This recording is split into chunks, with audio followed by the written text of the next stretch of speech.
quienes les voy a hacer el monitoreo del PIC. ¿Sí? En este tipo de pacientes que tengan una escala neurológica entre 3 y 8 puntos, con tomografías anormales que presenten alteración neurológica y que requieran una vigilancia. En este tipo de pacientes que no tengan un requerimiento de un drenaje, por ejemplo, de un hematoma, por lo menos. ¿Sí? Entonces, ¿para qué me va a servir la medición de la presión de la presión intracerebral? ¿Sí? Para tratar de ver y asegurar una presión de perfusión cerebral, identificar y tratar las elevaciones de la presión intracerebral para prevenir la herniación, ¿sí? O hacer una racionalización del tratamiento que yo voy a impartir con mi paciente en el contexto de soluciones hipertónicas, manitol, por ejemplo, ¿sí? Un segundo.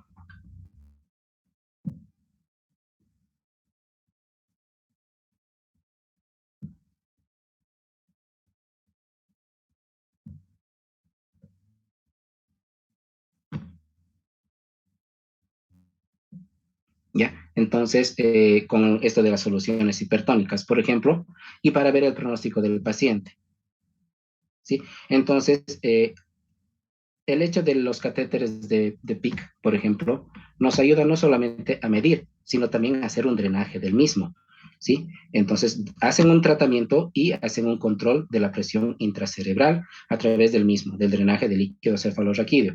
Entonces, este catéter tiene dos finalidades, una terapéutica y una diagnóstica, ¿sí? La terapéutica es para tratar de disminuir la presión intracerebral y la diagnóstica puede ser, por ejemplo, en el contexto de una hemorragia, por ejemplo. ¿Sí? Entonces, esas son las cosas que se realizan en algunas oportunidades. Entonces, dentro de lo que es la evaluación de nuestros factores de riesgo, yo tengo que ver en el traumatismo craneoencefálico leve, moderado, severo, riesgos de aumento de la lesión del intracelular, ¿sí? Del intracerebral, perdón. Por ejemplo, ya hemos hablado, pacientes oncológicos, pacientes con tumores, pacientes hipertensos, diabéticos, pacientes anticoagulados, pacientes de la tercera edad, ¿no? Yo tengo que ver lo que hemos dicho y hemos racionalizado con la escala neurológica italiana, el hecho de las indicaciones a qué pacientes voy a hacer estudios imagenológicos. Y estamos quedando claros que no a todos les voy a hacer estudio imagenológico, ¿sí? Entonces, eso me va a generar, ¿qué? Motivos de derivación a un centro hospitalario adecuado que tenga esto, un neurocirujano o un tomógrafo, ¿no? Y también me va a ayudar a tener las recomendaciones de seguimiento. Entonces, lo que hemos quedado claro hace un momento atrás. Entonces, no todo paciente le voy a hacer una tomografía ni una radiografía, pero tengo que tener en cuenta a quiénes voy a hacer un seguimiento minucioso. Pacientes drogadictos, pacientes alcoholizados, ¿sí? O pacientes anticoagulados en el cual yo tenga que hacer un control evolutivo. Entonces, todo paciente que incluso tenga esas recomendaciones va a tener que ser internado por lo menos entre 6 y 12 horas, ¿sí? Entonces, eso es lo que yo tengo que determinar. ¿Qué factores de riesgo tiene mi paciente que me puedan aumentar la lesión intracerebral? Y hemos quedado claros.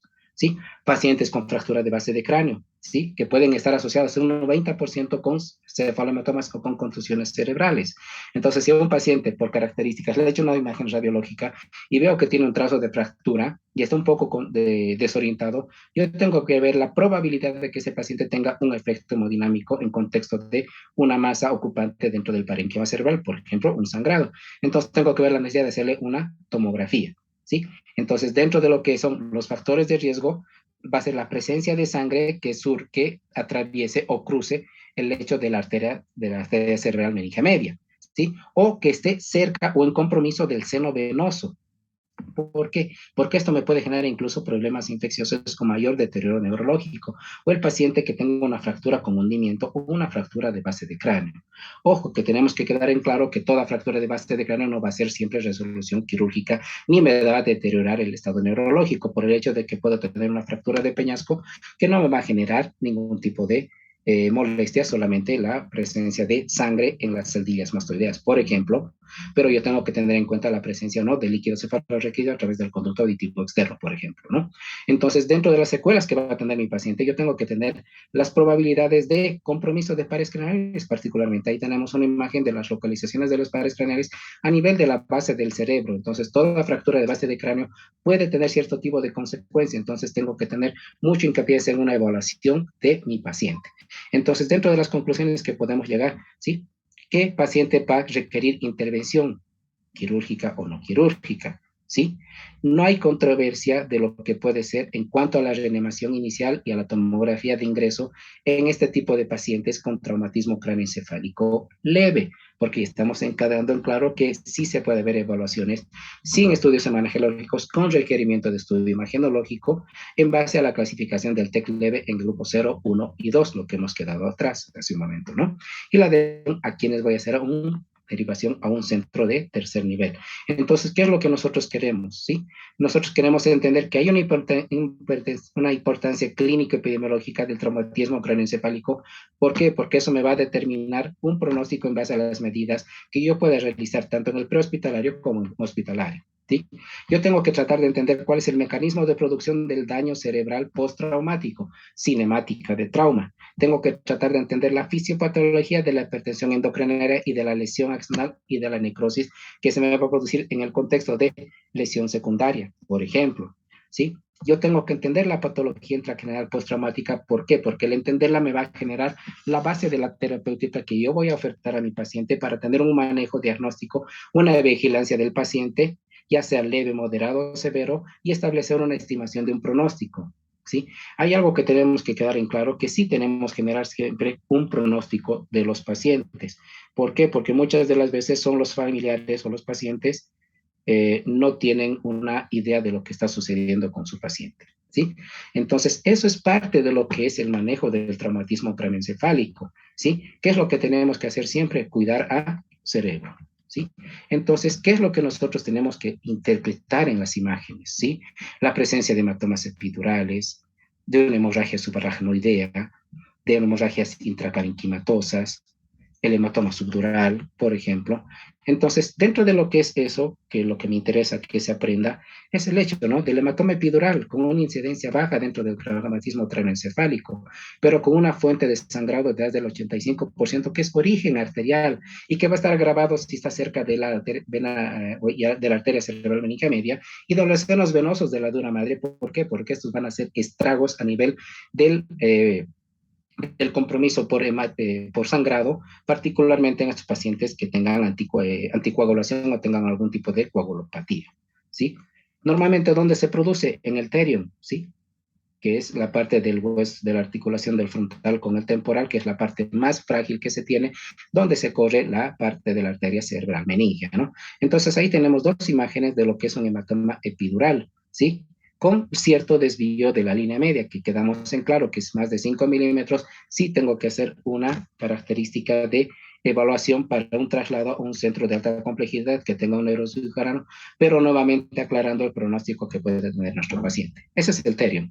¿Sí? La parte del temporal con el frontal y el parietal, que es el extremo posterior de la estructura esfenoparietal, que es la parte más débil que se tiene, ¿no? Entonces, dentro del hematoma epidural, yo tengo que tener esta característica, que es lo que les dije hace un momento atrás, el intervalo lúcido o ventana lúcida, que es la breve pérdida del estado de conciencia, ¿sí? En el transcurso de lo que es la evaluación de mi paciente, donde puede generar cuadros de desorientación, remodelación, hemiparesias, dilatación pupilar, ¿sí? Que me van a hacer orientar que el paciente está haciendo un síndrome de hipertensión endocrinana, ¿sí? ¿Por qué? Porque se va a transformar con datos de hipertensión, alteración de la conciencia, signos de dificultad respiratoria, que si yo no me voy a percatar de esto, va a llegar a un dato, a una complicación que es el fallecimiento del paciente. ¿Por qué? Porque la hipertensión endocrinana me puede generar esa característica, ¿sí? Entonces, ¿qué es lo que yo tengo que tomar en cuenta? Mis reflejos, ¿sí? La presión elevada del líquido cefalorraquídeo, que para eso sirve el catéter de PIC, por ejemplo, o la parte clínica, que siempre es la que me orienta todo, porque mi paciente de lo que entró 15 en 15 va a empezar con cefalea, vómitos explosivos, que es la característica que tengo que tomar en cuenta, o las convulsiones, cosa que no lo tenía, ¿no? ¿Por qué? Porque dentro de la triada de Cushing, que es lo que ya me mencionaron la anterior vez, la bradicardia es un hallazgo tardío. Entonces yo tengo que encerrarme en esto: cefalea, vómitos y convulsiones, alteración hemodinámica y alteración del estado de conciencia, para tener una idea de las complicaciones que puede llevar mi paciente en lo que hemos quedado que se llama TEC leve potencialmente grave en el contexto de un hematoma epidural, ¿no? Entonces, esas con las imágenes sí, ya voy a ver que hay desplazamiento, que el tronco puede estar apreto, que hay compresión del pedúnculo cerebral opuesto, que hay que hay una hemiparesia del mismo lado en el contexto de la incisura del tentorio. Entonces, ¿qué es lo que yo tengo que ver? Esas características. Puede que mi paciente tenga un hematoma epidural pequeño, pero entonces yo sé que le voy a tener que hacer una tomografía dentro de las 12 o 24 horas, pero tengo que tomar en cuenta mi estado neurológico. ¿Sí? Por ejemplo, en esta otra tomografía, ¿sí? Aldana, ¿qué ves en la tomografía de aquí abajo a la izquierda? En esta.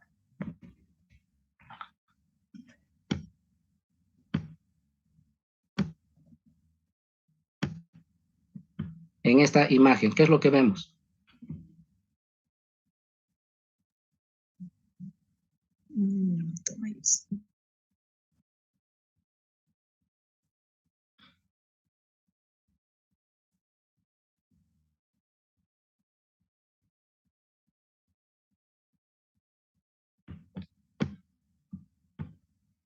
César.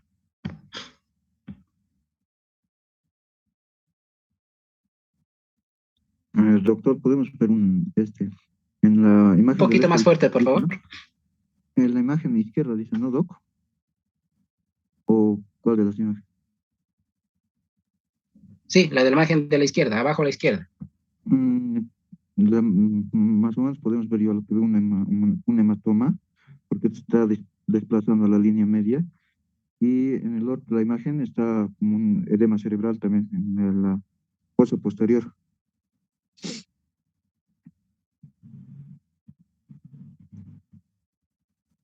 Más o menos, ¿sí? Se los voy a tratar de conseguir más imágenes para que podamos ver el día de mañana, ¿sí? Y entender esta situación, ¿sí? Yo veo, pueden ver el cursor, ¿verdad? Sí, doctor. Ya. Yo veo aquí un pequeño hematoma epidural, chiquitito, ¿verdad? Este otro es mucho más grande, ¿sí? Sí, doctor, se ve. Ya, pero lo que les estoy dibujando ahorita, ¿qué es?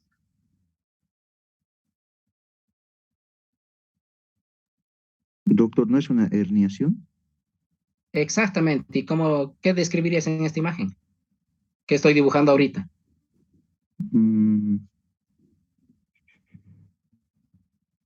Eso sería ¿no? El tronco cerebral. Lo que veo.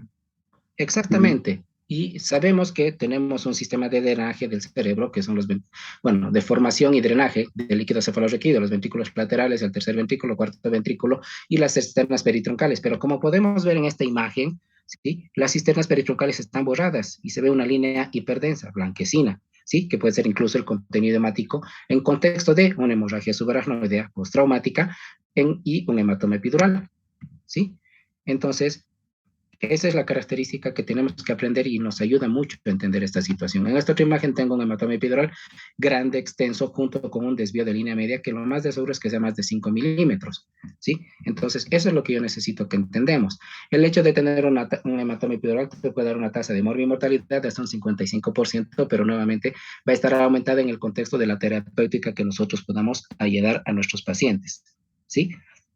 Entonces, dentro de la evaluación que tenemos que hacer es eso, signos neurológicos, foco motor, foco sensitivo, la alteración del estado de conciencia, la hipoventilación, la hipertensión, ¿sí? Y el hecho de la bradicardia, que es un efecto muy al final que se nos va a producir. Entonces, lo que hablamos hace un momento atrás, el hecho de tener un hematoma a nivel de la fosa posterior es mucho más peligroso porque no es expansible. Entonces, sí, la cirugía está mucho más recomendada en forma más aguda que la otra. ¿Sí? Entonces, para eso se llama la crenectomía de emergencia cuando hay signos de herniación. Ahora, el hematoma subdural en el contexto de trauma, no nos olvidemos, ¿sí? Que es la forma de semiluna, pero también tenemos aquí un gran efecto de masa en esta parte, lo mismo que en esta tomografía, ¿sí? En esta tomografía de aquí abajo ya nos habla de un hematoma subdural crónico, porque ya está con cambio de la densidad, ya no es blanquecino, ¿sí? Entonces, dentro de lo que es por ejemplo, el diagnóstico que yo voy a tener de esto, yo voy a hablar de un hematoma frontoparietal, ¿sí? ¿Por qué? Porque no veo los occipitales, los temporales en esta parte, entonces es un poquito más alta, ¿no? Entonces, esa es la característica del hematoma subdural, es una forma de media luna, que normalmente está relacionado a la presencia de sangre de origen venoso, ¿sí? Entonces, los síntomas van a estar asociados más que todo al fenómeno de compresión del parénquima cerebral o al desplazamiento de la línea media, ¿no? E incluso nos puede generar mucho un edema tan citotóxico que se puede producir con más alteración del estado de conciencia y mi paciente va a tener un deterioro funcional mucho más importante, ¿sí? Entonces, hablamos de cierto tipo de característica, ¿no? Agudo, con desde 1 de 3 días, la característica es que es mucho más hiperdenso, ¿sí?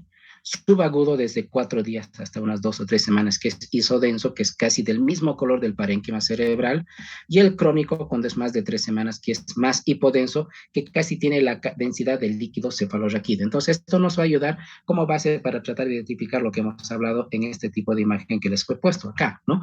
Un hematoma subdural agudo, un hematoma subdural, podríamos hablarle de crónico, o este otro hematoma que podríamos catalogarlo como un hematoma subdural crónico que ha reagudizado. ¿Por qué? Porque tenemos aquí un límite, pero aquí hay una densidad alterna. Entonces, esta presencia de doble densidad me puede hacer sospechar que es un hematoma subdural crónico que haya podido resangrar en el contexto de un trauma, por ejemplo, ¿no? Entonces, el drenaje sí es parte de la terapéutica, más que todo cuando es un mayor de 1 centímetro o tengamos más de 5 milímetros en pediátricos, ¿sí? Los hematomas pequeños normalmente no requieren un drenaje, sino un control neurológico más una terapéutica antiedema, que es lo que hemos hablado, oxígeno adecuado, ¿sí? Una PCO2 adecuada, una glucosa adecuada también. No nos olvidemos que la hiperglucemia es más contraproducente en un cerebro agudo, por ejemplo, ¿sí? Las soluciones hipertónicas, el uso de manitol, el uso de sedantes, de analgesia, por ejemplo, ¿no?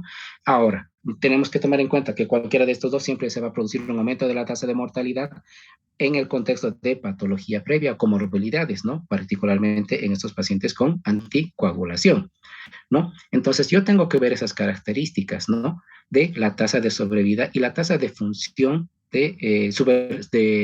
de funcionalidad que va a tener mi paciente para que nosotros podamos tener en cuenta que incluso una escala neurológica con 3 puntos va a tener una reserva funcional muy baja.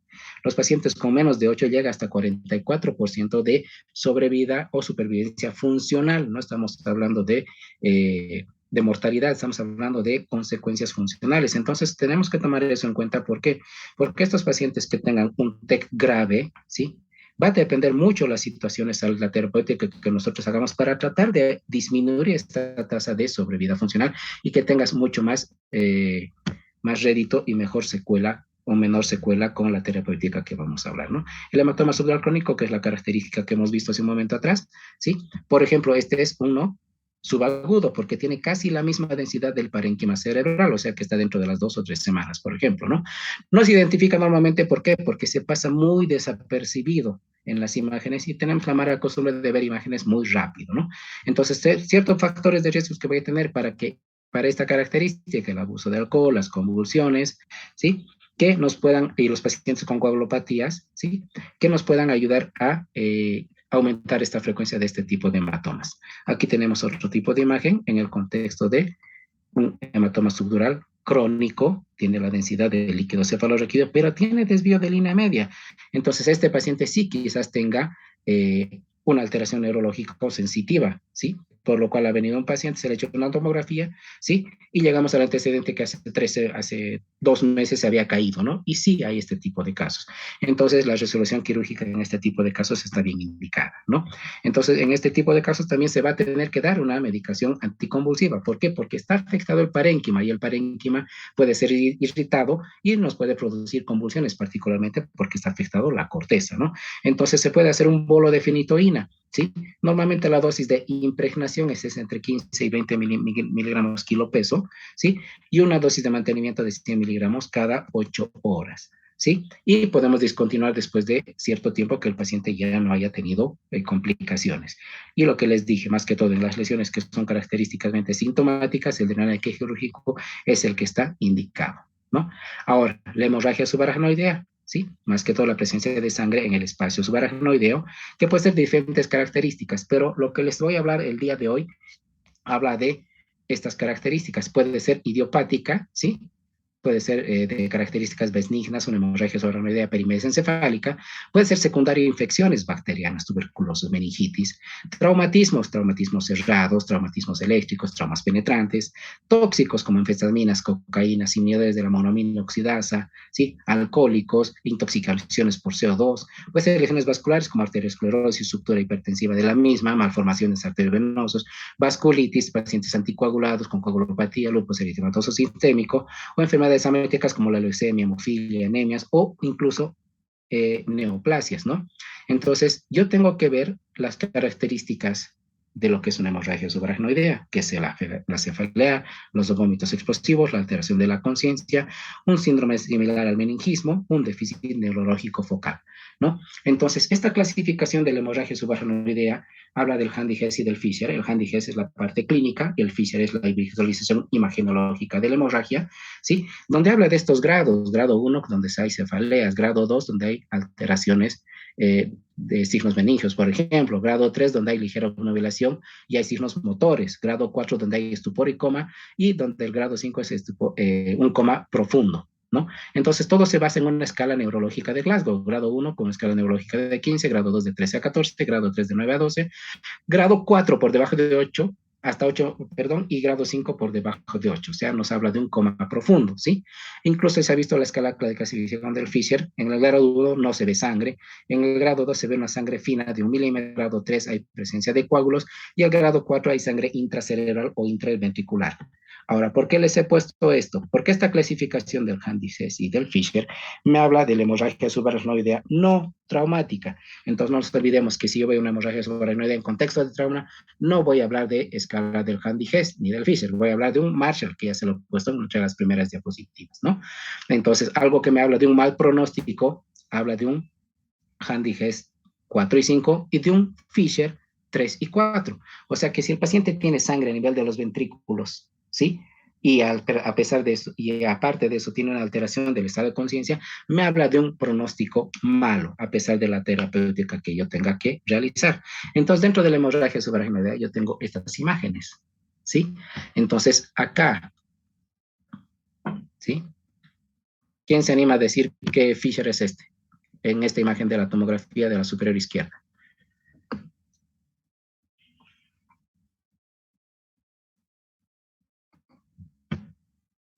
César.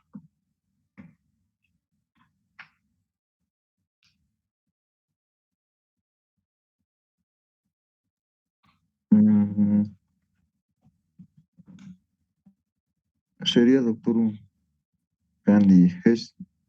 No, Handy-Hess es clínico. Fisher 1, no hay sangre. Fisher 2, un volumen con un grosor de menos de 1 milímetro. Fisher 3, presencia de coágulos o más de 1 milímetro. Y el Fisher 4, sangre intraparenquimatosa o volcado ventricular, sangre dentro de los ventrículos. Un Fisher 4, doctor. No, porque los ventrículos, si te fijas, estás viendo el cursor, están limpios, están negros, están hipodensos. Entonces, vendría a ser entre un Fisher 3 por lo menos. ¿Ya? Este sí es un Fisher 4, César, el de la derecha arriba. ¿Por qué? Porque yo estoy viendo a nivel de las cisternas del tronco, incluso si puedes ver el cursor, hay un punto blanco donde debería estar el cuarto ventrículo. Entonces, este, arriba a la derecha, es un Fisher 4, lo mismo que el que está aquí abajo a la izquierda, que tenemos una hemorragia pancisternal, o sea, toda la parte de los ventrículos y las cisneras veritroncales están con contenido hemático. ¿Sí? Entonces, eso es lo que necesitaba que identifiquen, ¿no? Entonces, si hablamos esto, sería un Marshall con masa no drenada, ¿no? ¿Sí? Entonces, esta imagen nos habla de algunas localizaciones más frecuentes de las aneurismas, particularmente a nivel de la arteria de la comunicante anterior o la arteria cerebral media, por ejemplo, que son mucho más frecuentes que en otras, ¿no? Entonces, en este tipo de hemorragias yo tengo que tener múltiples metas. ¿En base a qué? El tiempo de la hemorragia, al tipo de reparación que pueda tener, el hecho de tratar de controlar la presión intracerebral y el hecho de tener una presión arterial media para tratar de mantener una presión de perfusión cerebral adecuada, ¿sí? Entonces, antes, la característica de este tipo de pacientes es que nosotros lo tenemos que manejar normotensivo. ¿Por qué? Porque antes teníamos la gran respuesta de las 3Hs, la hemodilatación, la hipervolemia y la hipertensión como medidas de tratamiento de la hemorragia subaracnoidea. Pero se ha visto que el hecho de mantener la hipertensión nos puede generar un arma de doble filo. ¿Por qué? Porque a pesar de tratar de revertir la presión intracerebral y la presión intracraneana, tratando de mejorar con la hipertensión el aumento de la presión de perfusión cerebral, me puede generar mucho más sangrado. Entonces, por eso se trata de mantener a estos pacientes con normotensión. ¿Sí? La punción lumbar en este tipo de pacientes solamente en la sospecha de un Fisher 1, donde no voy a ver sangre en la imagen de la tomografía, pero puede estar sospechando. Entonces, va a tener cierto tipo de contraindicaciones como la herniación cerebral, el síndrome de hipertensión endocraniana, ¿sí? O la presencia de coagulopatías, o que el paciente o los familiares nos haya dicho que ya le habían dicho que tenía una fibrosis arteriovenosa, en la cual puede tener más complicaciones el hecho de hacer una punción lumbar. El resangrado como complicación, ¿sí? Más que todo, hasta un 75% me puede ayudar a aumentar la tasa de mortalidad, con un pico que se puede presentar hasta las 24 horas o 48 horas. ¿Sí? La hidrocefalia nace una consecuencia de la hemorragia subaracnoidea, ¿sí? Que la resolución normalmente va a ser quirúrgica, pero nuevamente el tratamiento siempre va a estar basado en la presión de perfusión cerebral y la presión intracraneana. El vasoespasmo, ¿sí? Que se nos puede presentar como una complicación dentro de del tercer a quinto día, y vemos la característica de la disminución del calibre que nosotros tenemos aquí en una angiografía cerebral, que vemos el vaso que está viniendo aquí y se obstruye y ya no hay flujo sanguíneo. ¿Sí? Perdón, Diana, apaga tu micrófono, por favor. Esto me dice que es siempre, ¿no? Ay, Dios mío, creo que está... Ya. Entonces, eso me habla, ¿sí? Factores de riesgo, ¿sí? Presencia de coágulos, o sea, un Fisher 4, que es otro factor de riesgo para vasoespasmo, que haya sangre en los ventrículos, a pesar de que ya es una probabilidad que me produzca una hidrocefalia, me va a ayudar con esa también. Una disminución del aclaramiento de los coágulos, o sea, que a pesar del tiempo la presencia de coágulos no se esté homogeneizando, no esté madurando, si queremos el término. La hipertensión, la drogadicción y el tabaquismo son factores totalmente modificables de eventos vasculares cerebrales, ¿no? Entonces, estas son las características, ¿sí? Entonces, dentro de lo que es el vasoespasmo como complicación, ¿sí? Ya hemos hablado que las 3Hs, la hipervolemia, la hipodilución y la hipertensión, ya dejan de ser pilares del tratamiento. Estamos hablando que los pilares van a ser el uso de normotensión, y para eso, si mi paciente va a estar hipotenso en el contexto de más alteración hemodinámica, ya tendré dopamina, milrinona, noradrenalina, fenilefrina, como parte de mis herramientas o mis armas de tratamiento para tratar de mantener una presión de perfusión, una presión arterial media, por lo menos entre 70 y 100 milímetros de mercurio, para tratar de mantener una presión de perfusión cerebral, ¿sí? Entonces, la hemorragia interventricular, la característica y la complicación siempre va a ser la hidrocefalia. Aquí nuevamente vemos una tomografía normal en la parte inferior del lado derecho, ¿sí? Y un síndrome de un edema cerebral totalmente difuso con colapso de ventrículos, cisternas veritroncales en las otras dos tomografías. Por ejemplo, aquí yo veo, quizás esta sea la calcificación de los plexos coroideos, pero los ventrículos laterales están totalmente colapsados, ¿sí? Entonces me habla de un edema cerebral difuso. Lo mismo que en este otro lado, donde incluso yo veo mucho más oscuro toda la tomografía. Estoy hablando de áreas de hipoperfusión, vemos más isquemia como compromiso neurológico que puede estar sucediendo el paciente. Las convulsiones normalmente se presentan en varios de los pacientes, ¿sí? Y me va a producir el aumento del desangrado por el vasoespasmo que se tiene en el contexto de convulsión. Entonces, todo tipo de paciente con características de sangre en parénquima cerebral, uno de los pilares de tratamiento siempre va a ser los anticomiciales, ¿sí? Entonces van a estar asociados a un edema cerebral, aumento del consumo del oxígeno, hipoxemia, hipercapnia, acidosis y probabilidad de aspiración y neumonía aspirativa, ¿sí? Los hematomas intraparenquimatosos normalmente en el contexto de trauma también puede estar hablando, pero yo, así como tenemos una escala neurológica para valoración, yo tengo otra escala que es el SH score para hematomas intraparenquimatosos, que me toma 5 puntos, ¿no? La escama de Glasgow, el volumen, ¿sí? Si hay volcado en ventrículos, si es por debajo del tentorio, o sea, si es fosa posterior o no es fosa posterior, y la edad de mayor a 8 años, con un puntaje total de 6 puntos. Con un puntaje de 4 puntos ya voy a tener una tasa de mortalidad más del 70% de los casos, haga lo que no haga. ¿sí? Entonces, a pesar de todas las maniobras que yo pueda realizar, ese paciente tiene un 70% a 80% de probabilidades de fallecer. Y con un score de 6 puntos me habla de una mortalidad de más del 99%, a pesar de la terapéutica instaurada, ¿no? Entonces, esas son las cosas que nosotros tenemos que hacer, ¿sí? Por ejemplo, ya hemos aprendido otro tipo de score, que es el ICH score, la escala del Marshall, el score del Marshall, el Handy-Hess y el Fisher, ¿no?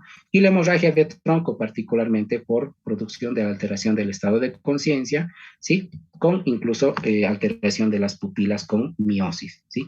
Entonces, tanto este tipo de hemorragias que son de características profundas o centrales no tienen una reparación quirúrgica. Entonces, este tipo de pacientes tenemos que hacer un tratamiento de normovolemia para tratar de mantener una presión de perfusión adecuada, una presión intracerebral normal, ¿sí? Con todas las medidas de neuroprotección que nosotros podamos realizar, ¿sí? Y hemos hablado que con uno de sus compañeros que la hemorragia cerebrosa es la más peligrosa porque no tiene dónde expandir, entonces todo hematoma de fosa posterior incluso es pasible de resolución quirúrgica. ¿Por qué? Porque ese paciente va a deteriorar y es más fácil que se ocluya el cuarto ventrículo y me produzca una hidrocefalia, por ejemplo, ¿no?